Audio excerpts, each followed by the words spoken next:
Welcome to the second episode of the Safety Third podcast, where we talk about all things involving safety and science. And I don't know. I don't know what I do. I don't know what I'm doing. Well, today's episode stars NileRed. Say hello, Nigel. Oh, hi. Peter Sripol, Airplane Rain Man, and the Backdoor Scientist. Reporting for duty. What do we? There's a lot of stuff to talk about today. I just got out of the hospital. Oh yeah. I completely forgot about that. Thank you. I spent 3 days in the hospital. Remember, I was complaining about my stomach pains. Like, I literally last stream you were complaining about it. I couldn't sleep because my stomach hurt, and then the next day I went to the hospital. Or maybe 2 days. I don't know. And we all brushed it off. We're like, that happens all the time. You know, you get a stomach ache. I brushed it off too. I mean, the way he made it sound it did seem a little bit worse than a regular stomach ache, but we did brush it off. We did move on quickly. So when you decided to go, did you like go to the ER or what did you do? Yeah, I went to the ER. Well, okay, so did you drive? We called urgent care. We went to urgent care. And urgent care, because I feel like, dude, I don't like calling the police. I don't like going to the ER. I feel like the problem's not that bad. I'm not gonna, I don't need to do that. So we went to urgent care, and they said that there's basically, if we come to any conclusion right now, it's that you should go to the ER.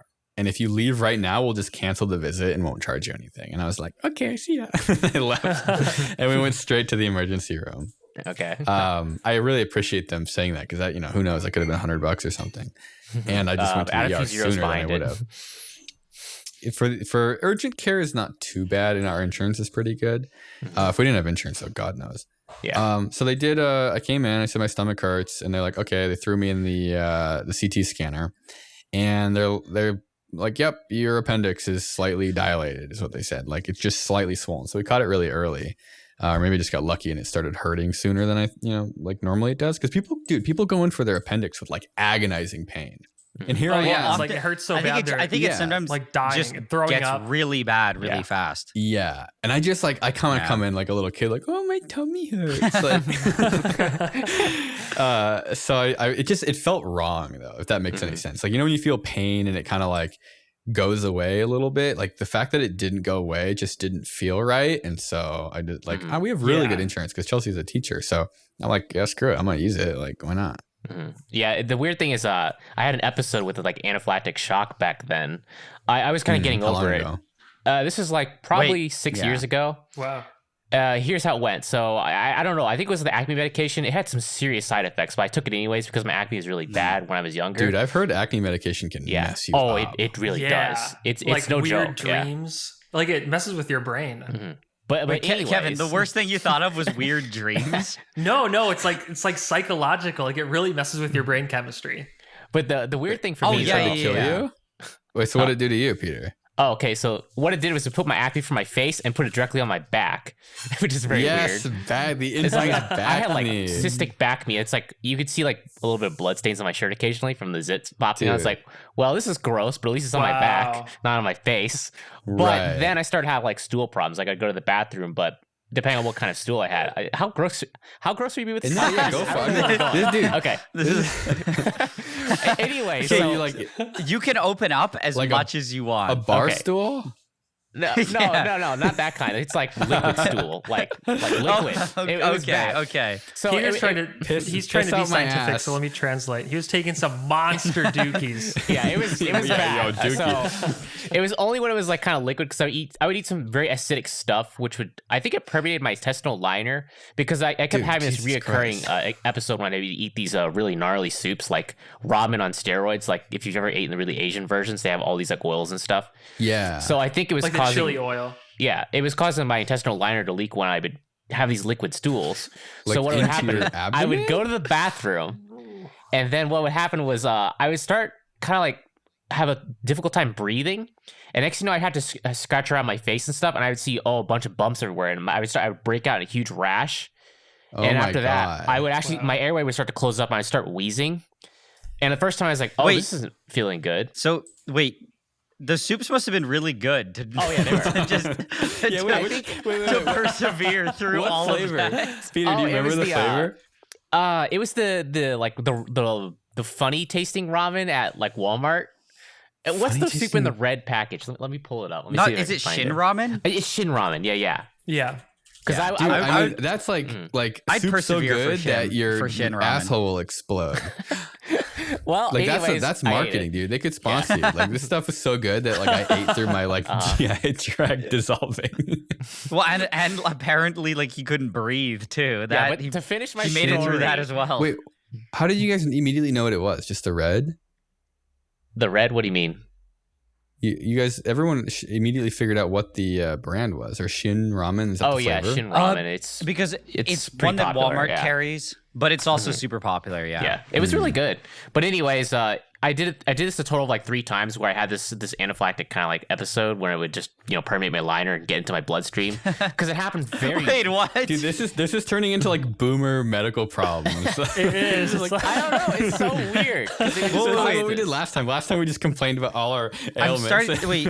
I don't know. It's like you're saying the soup permeated your stomach liner and got into your bloodstream. Because like I was Googling this. And I don't know if I believe that. I feel like that's probably what it felt like. Yeah. That's got to just be what it felt like. You didn't have a doctor tell you that, right? They told me to stop eating the soup and stop taking the medication. Well, of course. Yeah, but did they say that it permeated and got into your blood? I bet Peter's got ramen in his veins. I bet you it probably felt like something was dissolving into your stomach. Like that would be my guess. Is like I didn't feel nothing. Really? Yeah.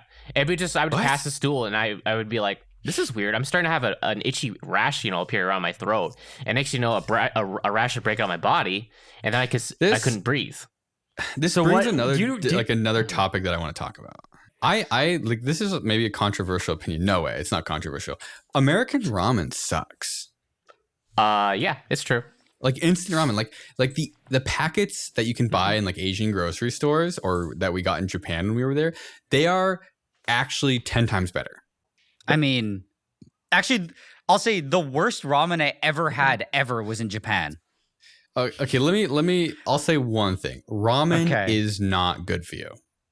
I mean, it's half of what I eat, and it doesn't matter where you buy it, who you buy it from. If you buy like ramen made in a restaurant, it is not good for you. It is so much sodium. It is so much fat. Like if you finish the broth, you've probably consumed an entire day or a day and a half worth of sodium. Week's worth of sodium. Yes, like actually, like probably 3,000 plus milligrams of sodium. Like a lot of restaurant food is not healthy for you at all. I'm trying to find the ramen I ate in Japan.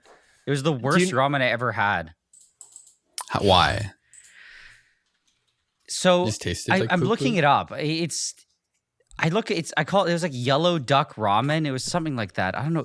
Was it an instant ramen? Yeah. Oh yeah. I should say it wasn't. It wasn't. No, but a lot of the instants were really good. But I decided to try this yellow duck, or I don't know what it was. It was yellow something.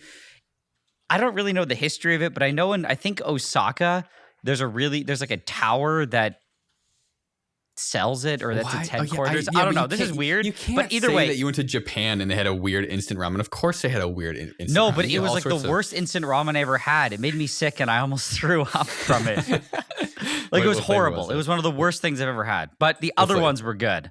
Yeah. I can't find it though. There's I'm going to look it up. I buy mine on Amazon now. I find there's a couple of I like tonkatsu. And there's a bunch of stuff you can. There's like one on Amazon where I think they strip the seasoning packets out of like a noodle bag, and they must throw the noodles away, and then just sell you like a sack of the seasoning packets. And I think it's really? Yeah, it's like a condensed broth too. It's not even powder. It's like an actual it's clearly some sort of not even dehydrated. It's just like a very thick broth, and then you water it down with 3 cups of water or something. I've been wanting to do an instant ramen comparison. Oh, like a blind taste test? Yeah, and just see which instant ramen tastes the best. I kind of want to make an airplane out of the instant ramen, mold the noodles over like an airfoil and let it dry back out. Oh, that would be great. And it'd be super crispy and hold its shape. I think you could totally do that. I think they fry them though. I don't know how. You'd have to they definitely fry I think they fry the moisture out of the noodles. I think that's how they get them or something like that. I don't know. I don't know. I don't think the stuff in Walmart's very healthy for you. I'm pretty sure if I soak it, it'll fully saturate, and if I just leave it out in the sun, it'll just recrystatize. Yeah, I mean, welcome to something that they sell in a bag that lasts for 2 years on your shelf. I'm gonna try that. I'm gonna write that down. Ramen Airplane. You guys watch for all of y'all. Looking for some tidbits of extra content. Ramen Airplane is in the pipeline. All right. Last time we read an email from someone who was complaining about our safety. You remember that, Kevin? I think his name was Chris. Yes. And I think Nigel sided with him, and we were salty. I mean, he had a point, but he's also wrong. We're all wrong. Everybody's wrong. Was he the rocket guy? Yeah, that was the rocket one. Oh, okay. So this is one that I got a couple of days ago from, I don't know how to read that. It's much tamer. It's only a single sentence. It is, you should make a piñata that doesn't let you hit it. I don't think I can make a video out of that, but I feel like. Wait, was that the same guy? No, this is someone different. The guy follows up his safety email. No, because we're recording this. We haven't posted that podcast yet. So if he's seen it, he hasn't seen it. That one's not so bad. I kind of like that. It's kind of a fun idea. I just don't know how I'd make a video out of that. A piñata, or maybe like, I don't know, like a prank, like a birthday party prank or something. So why are you mentioning this email? Oh, I'm just reading more emails. You got any? Oh, we should share some. I like the emails. I'm still trying to research what that ramen was, because it's like, if you figure it out, that's too late for that. So, do you know how much sodium you need per day? How much you need? 2,000 grams? Yeah, 2,000 milligrams. 2,000. That's how much. Guess how much the average American eats per day? Oh God, like 4 or 5, 6 to 10,000. I say 8,000. My grandpa was a doctor. He told me it's like 6 to 8,000 per day, but I just looked online. It says like 4,000 per day. So most people are at least double that. Now, but you know that the average Japanese I looked it up now. The average Japanese person has like double what an American has. So it says in 2019, the average consumption was around 11 grams for men. I think it's ramen, dude. Per day. That's a lot. I wonder if that's prevalent in most Asian literally cultures. ramen. I wonder if it has to do with like the ratio of sodium to potassium. You know how they say like you got to balance the fats in your diet or like your cholesterol? I wonder if it's like that too. Because I'm also reading that you need 4,700 milligrams of potassium per day. But guess how many people hit that? Only 2% of Americans get enough potassium in their diet, which is pretty wild. We need more bananas. 2%. We need a machine if they just swapped all the bananas. If they just swapped all the sodium in the ramen for potassium. Have you tasted potassium salt though? Like, Will, you tasted it. You could. KCl tastes pretty similar to NaCl. Okay, it's like sour. But KCl itself is more toxic, I think. KCl is potassium. KCl, potassium chloride, is what they use for lethal injections to kill exactly. you. So I'm saying that it's a little bit more toxic than hey, that's a video. You get a video chloride. On like DIY lethal injection. That's a video idea. What? Did I ever tell you guys that Michael and I recorded a test podcast like 2 years ago and we never posted it because it was so bad? Yeah, I think you did tell me that. I didn't hear about this story. It's probably how this one's gonna end up. No. I learned from that you have to be more free flowing. The idea of that podcast was to try to work through inventions that people had, like ideas, and it was kind of like someone would give you maybe a bad idea or like an insulting idea or kind of a questionable idea, and you'd have to work through it. So we didn't have any suggestions for the first podcast. So we came up with our own, and Michael, this had to have been Michael's idea. This is no way it was my idea. It was a machine that only kills babies. And like, okay, it's not like I or Michael want to do this. We just thought it was funny for like someone to give you a horrendous prompt. Like, imagine you're like forced to do these things by a supervillain or something. Like, you work for some supervillain and they have your family hostage and they're like, build me a machine that kills babies. And you're like, all right, boss, whatever. Yeah. Oh no, I'm just trying to think right now. I mean, is it maybe like a height sensor? And oh no, I have like some ideas. I'll tell you how we worked through it. So I'm trying to alleviate the the ethical concern, because I nor Michael Reeves at any point ever wanted to kill babies. It's just funny because there's definitely a technical solution to wildly unethical problems. And like that was the point, was like trying to find something that would be very unethical, but still trying to figure out how to do it, within reason. There's a term for this, that? What? It's called a nerd snipe. Yeah. And it was really? By XKCD came up with it, and their whatever example was, it's a comic book, and I'll put it in here. You could put it in the thing, and it says there's a certain type of brain that's easily disabled. If you showed an interesting problem, it involuntarily drops everything else to work on it. Yeah. So this has led me to a new sport, nerd sniping. To try and distract people? No, yeah, but it's basically just like, weird things that like don't even really need an answer, but you just think about it too much. I never watched the show, but I think Silicon Valley has that like yes, I know what you're talking about. The hand job thing or something, right? Right, where they're like, and like the way that the clip is edited together, it's like it seems as if like hours and hours and hours have passed, and like the whiteboard just gets more full and full and full of math of like trying to solve this problem of how do you jerk off an entire like auditorium full of people.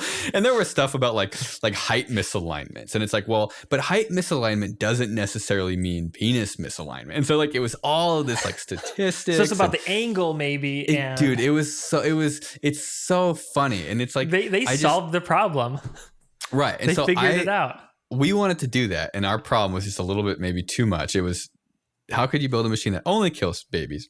And I think we came to some conclusion of like, you could do like thermal detection on a drone, and it like detects bodies, and you could have some neural network that like detects babies. So it's like, what's really funny about all of that? I was watching a video about like invasive starfish on like a like that eats like actual coral reefs. It's called the crown of thorns starfish.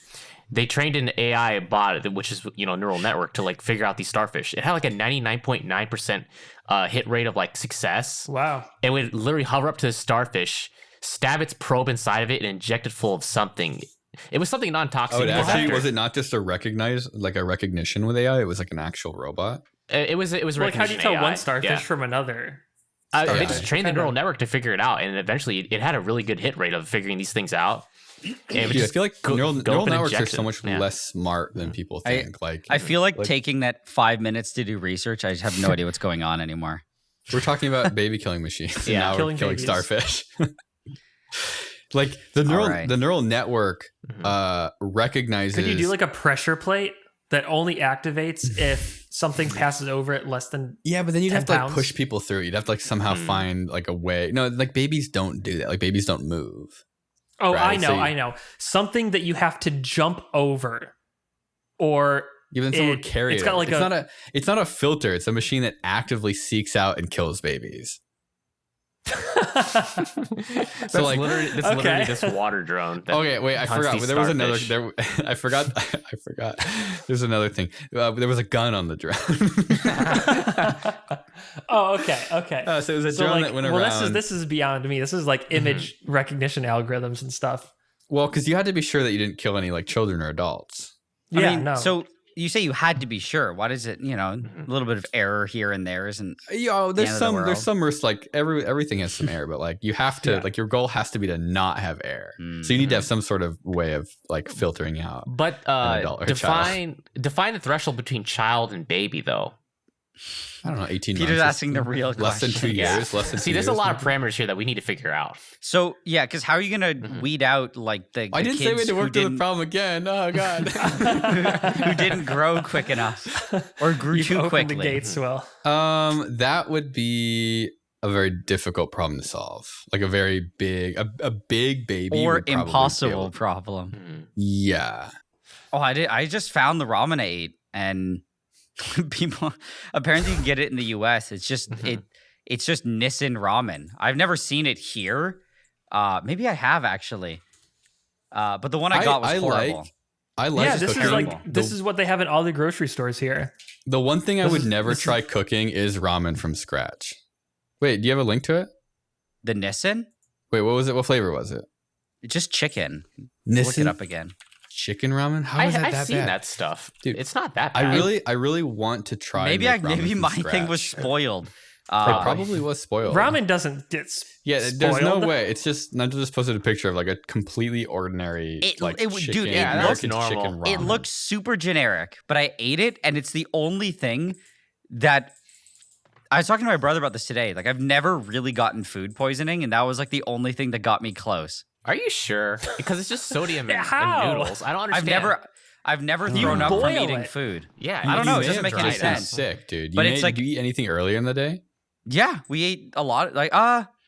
It might have been that. You might have eaten something earlier in the day. No, because we didn't eat anything for hours, and then I decided to eat the ramen. Over 6 hours, though? Because it takes about 6 to 8 hours vomit toxin. So basically, I don't remember what happened in the day. Like, I can't say. But we got back at like 6, and then at like 11, I was like, oh, I'm a little bit hungry. I'll make the ramen I bought. So I made it, and then I think it was like 30 minutes or like 40. I couldn't finish it. I thought it tasted terrible. Right. And then like 30 minutes later, I started getting a stomach ache, and I was like, oh no, am I going to throw up? And then I kind of had like the same experience that you had with your dying stomach. I felt like something was stabbing my stomach all night. Yeah. But like nothing really happened. I just couldn't sleep.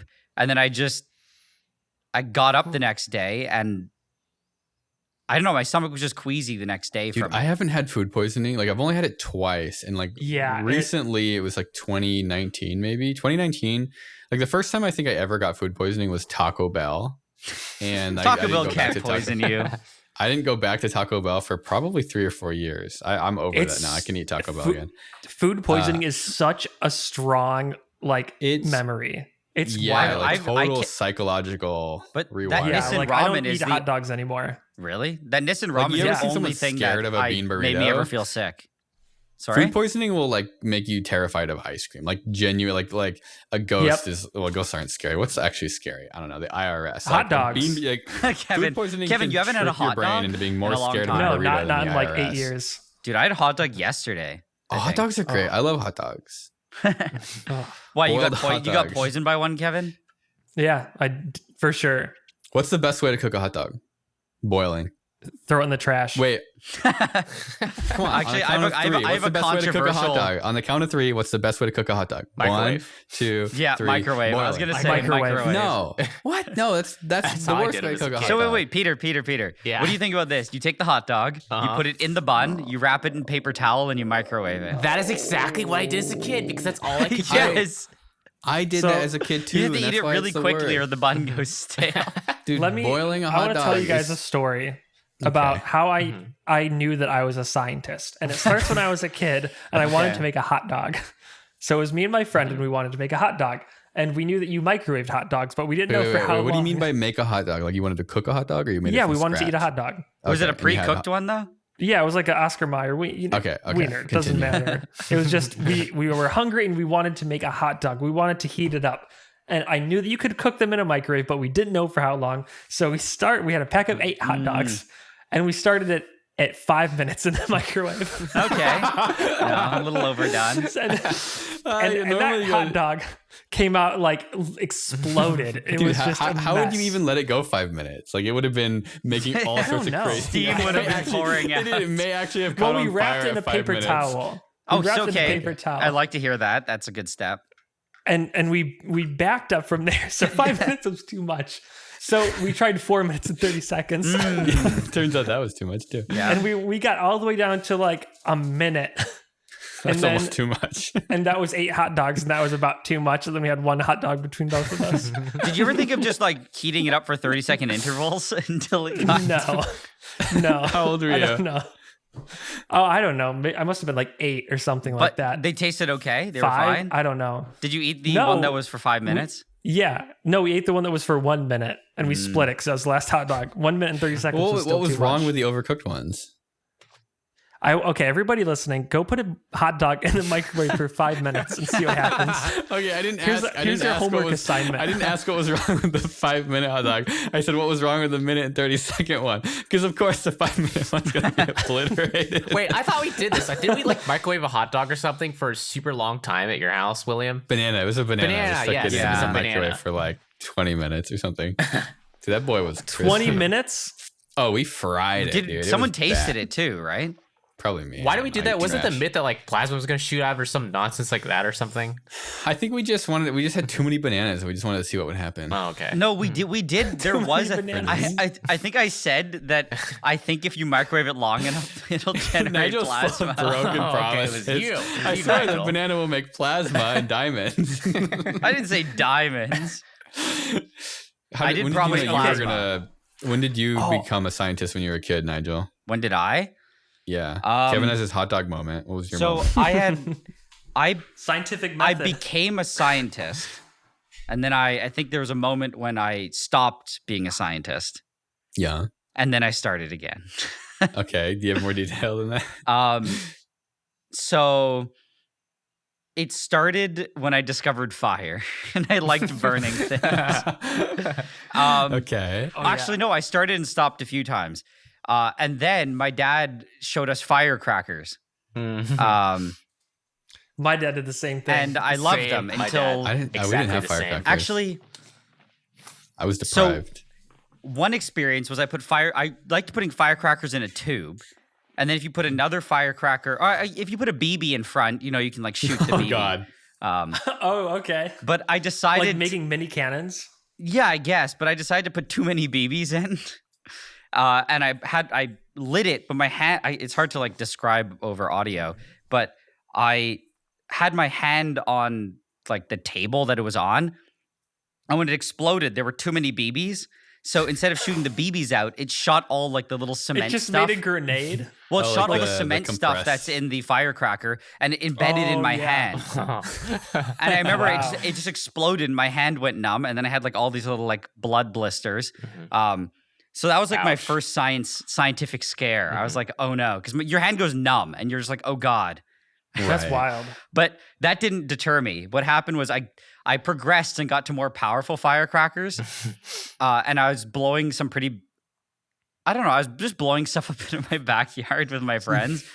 And then I saw a random video. It was actually the one I think you shared a while ago, Will, where the guy's hand blew up. Spaghetti hands?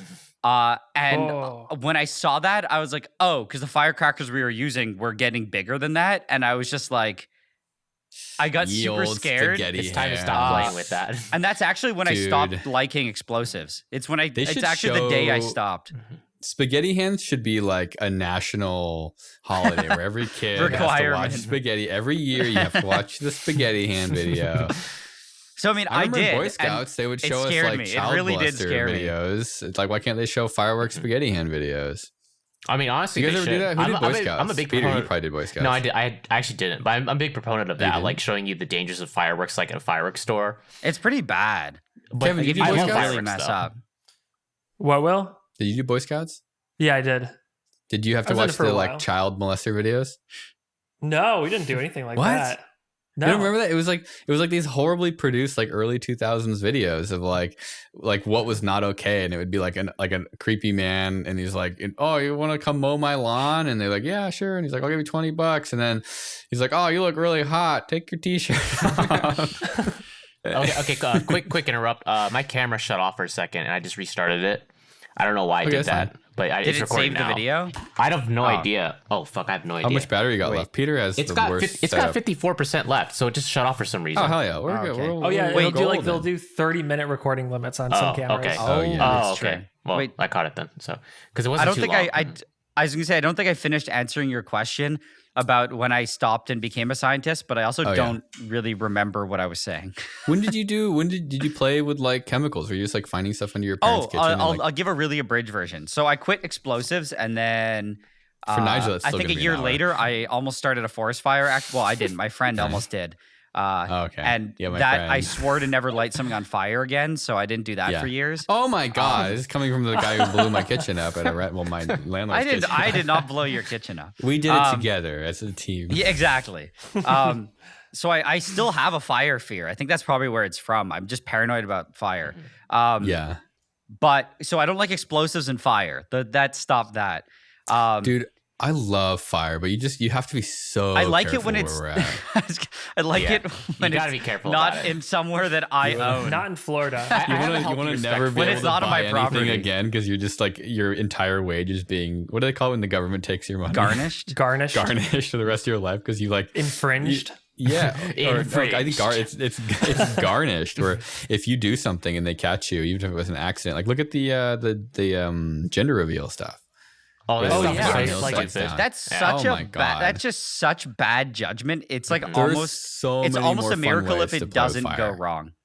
Yeah, people are dumb. So wait, Will, you did ask when I started chem. My friend just got me a job in a lab.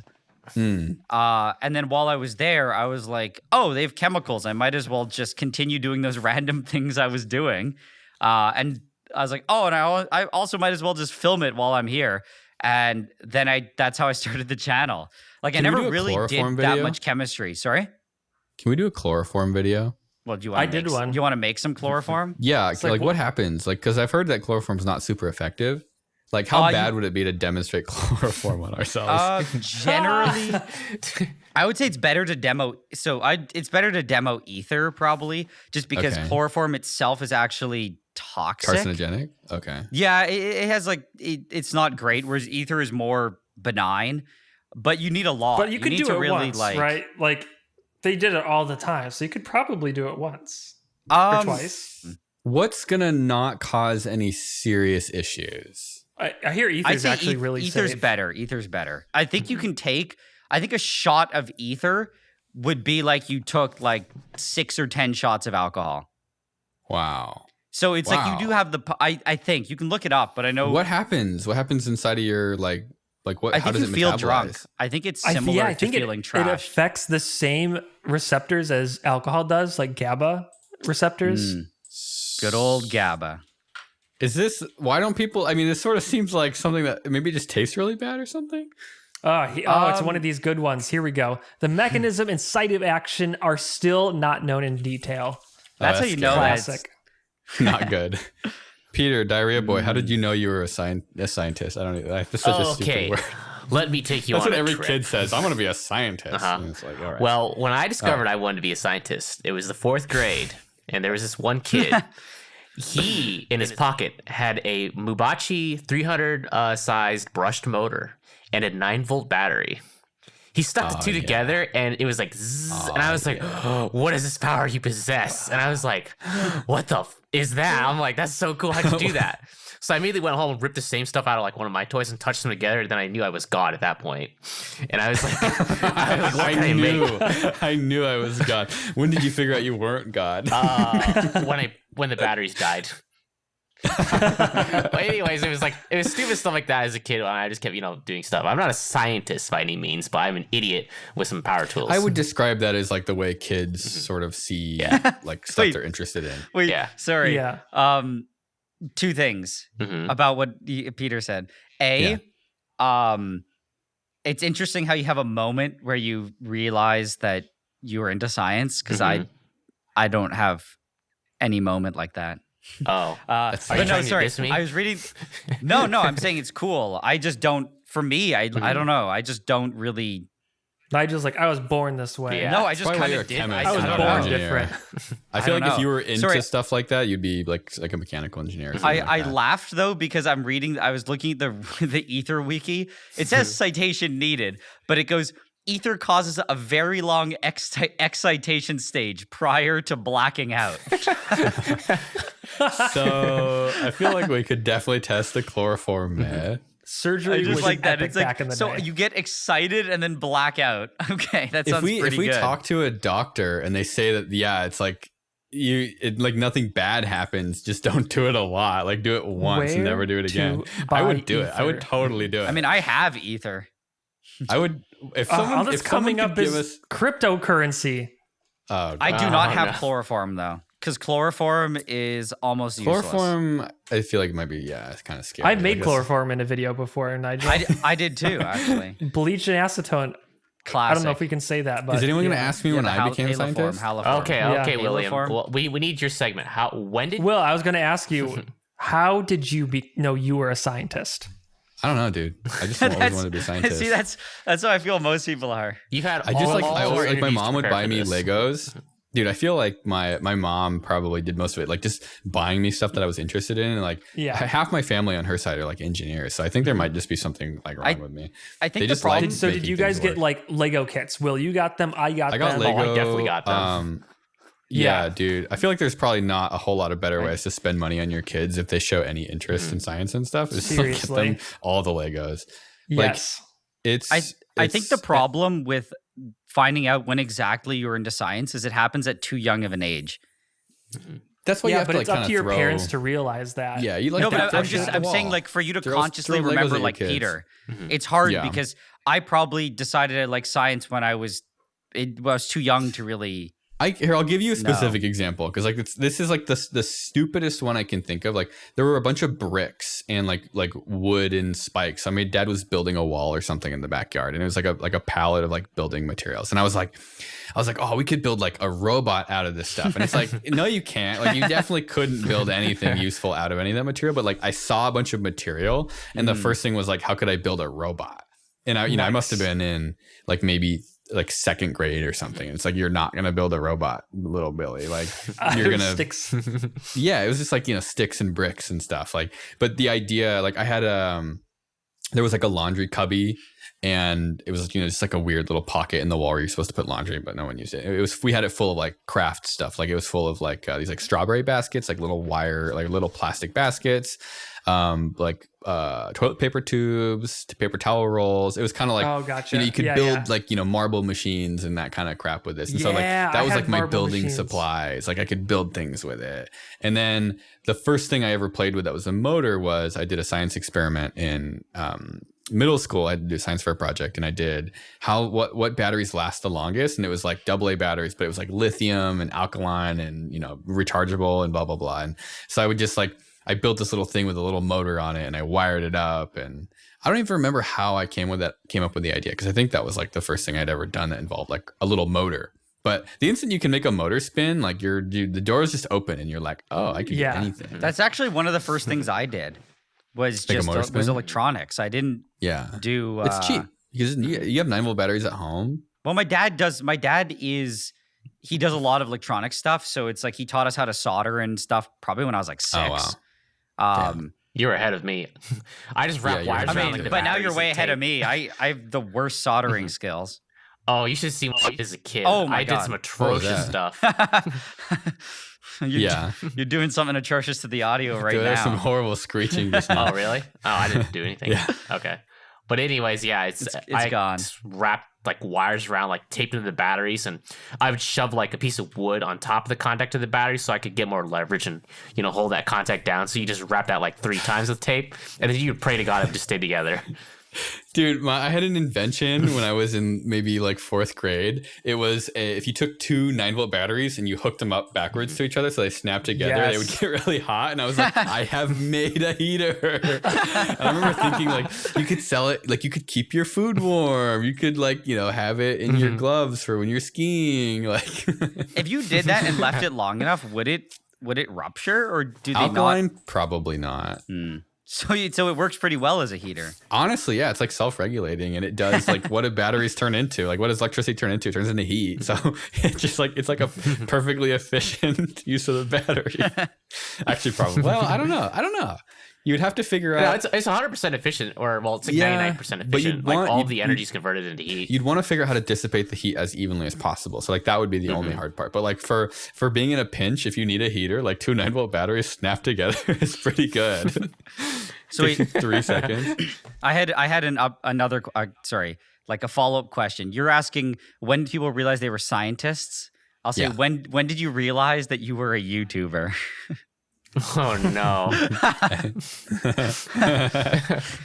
All right, who's going first? Okay, so define YouTuber. Define like, is this like making videos or like being like paying your bills like making videos? I guess like when did you discover like that moment where you're kind of like, oh, this is what I do now? Okay, so I would classify being a YouTuber as someone who like actively makes videos on YouTube. So like if you're posting a video like every month or like, you know, with some frequency and your goal is to like make videos, you're a YouTuber, even if you're not paying your bills. Like if you can pay your bills, then you're a successful YouTuber. So I would say that I was a YouTuber probably in like 2009. That's when it started. Like, because I'd made like little stop motion films as a kid on, you know, like a DV camera. I had, you know, made some like little stupid films in high school where we would like just like skits and stuff. But we were like actively trying to like make YouTube videos in like 2009, I think. Kind of like sort of in the beginning. I forgot. I saw some of your older videos. They were very good. Yeah. Thank you. Some of them are not bad. Like, you know, they're not good. I downloaded them just in case you deleted them. Smart. There's a bunch that you never got the opportunity to download that I still have.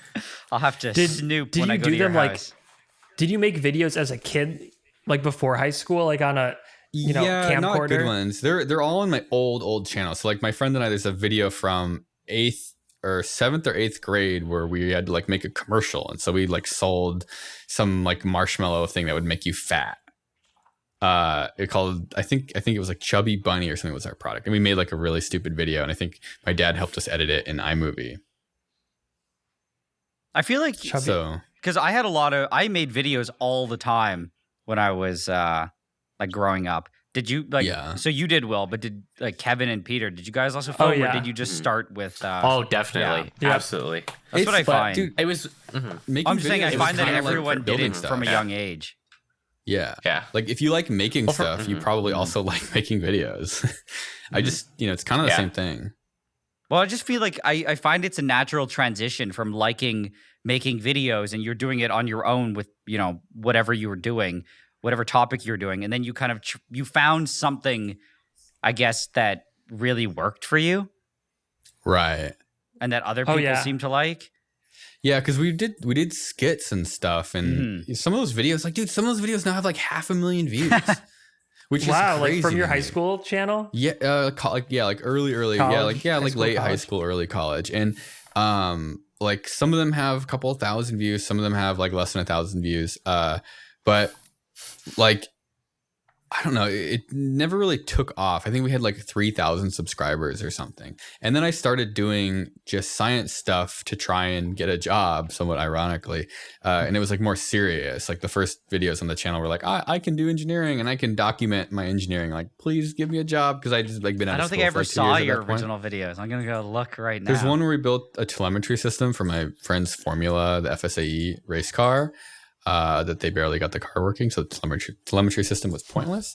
And then there was like the laser cut skateboard, and so it was like more serious, sort of like kind of engineering, kind of builder projects. Speaking of laser cut skateboard, When am I? Do you die, Kevin? Is audio cut out? Oh no, I'm saying, speaking of laser cut skateboard, I just moved my camera over because I've got it hanging up on my wall. It. I forgot. Yeah, I do. Okay. Yeah, I was actually really excited to see that because I haven't seen one in a long time. They all. The one I still have yours. It's hanging in my shop. Yeah, that was. I think it's on the wall. Those are there's not that many of those things. I made a couple for you guys, and then the one I had one that was good that burned, and then there's one that I think might be in storage, but it's like kind of destroyed. Actually, that was really kind of fun seeing the skateboard. Mm-hmm. I'm watching the video, or I'm skipping through it. It actually looks pretty cool. The skateboard? Which one? The skateboard one? It's not a good video. It's just like a maker video. I'm not listening to it. Yeah, exactly. I'm just like the skateboard itself looks kind of cool. Can you kick? That's on your main channel, right? Can you do any tricks? It's on the main channel. Yeah. In the video, I did fake tricks. And then Braille Skate. Yeah, with like the shoes on your hands. I remember that. And then Braille Skate defiled the board. Yeah. Oh, that's actually kind of funny you brought that up. Like, that's how I kind of like met you, William. Through Braille Skate. Through Braille skateboarding. Because I went to the comments like, laser cut skateboard. Holy hell, that's really cool. And then everyone's like just dissing Braille skateboard because they wouldn't actually show. They show the whole video of basically you building it like in high speed. So it gave the audience no real excuse to check it out. That's lame. I scored them like a $70 pair of titanium trucks, and they didn't put them on the skateboard. And then they showed a huge portion of the video, and then they like destroyed the skateboard at the end. Like the sides peeled off because it was hard to like hold on to the side pieces without like making it look kind of bulbous.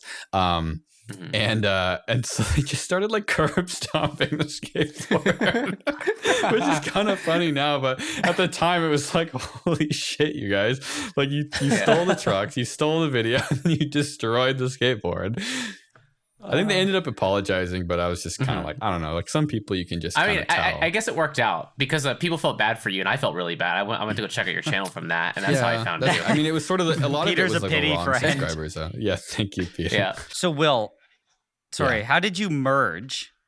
Sorry, so how did you slowly morph from, as you described, more scientific, So you've seen the older videos, right? Like the more sketch comedy ones? Yeah. The special effects? I've seen them on your other channel. So I'm saying, how did you go from, as you described, more scientific? That's what I'm saying. So like basically it was a merger of the two. So like we had been for like a year and a half straight, we made a bunch of these like inspired by like Freddie W and Corridor Digital.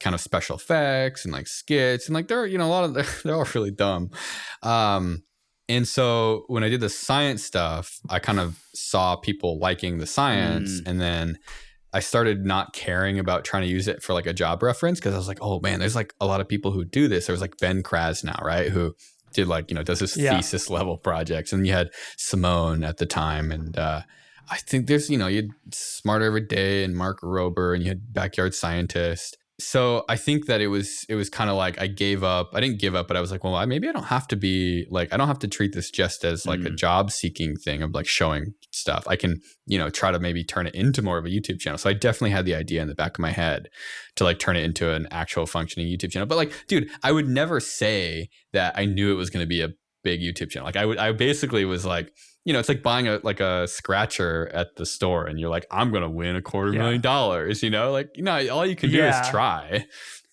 Yeah. I don't think you could ever start it knowing that it's going to become anything. No way. Look at Mr. Beast, dude. He did it for how long? Like 13 years or something like that. Like there's no way. Like the only reason he ended up with that mentality is because he literally didn't stop trying and he just like learned it the whole time. Like he figured out how to do it. Like that's why he's successful. Yeah. Not because he knew he would, but because he didn't stop. But the key there is that he just liked, assuming he just liked doing what he was doing because. No, I think he just wanted to be a YouTuber. Okay. All right. We should wrap this up. All right, this is episode number 2 of Safety Third with NileRed, Peter Sripol, and the Backdoor Scientist. And I don't know, maybe next week I'll be back in the hospital. There's like a 50-50 chance I have to get my appendix taken out after the antibiotics are over. All right, on that note, I'll see you guys, next week.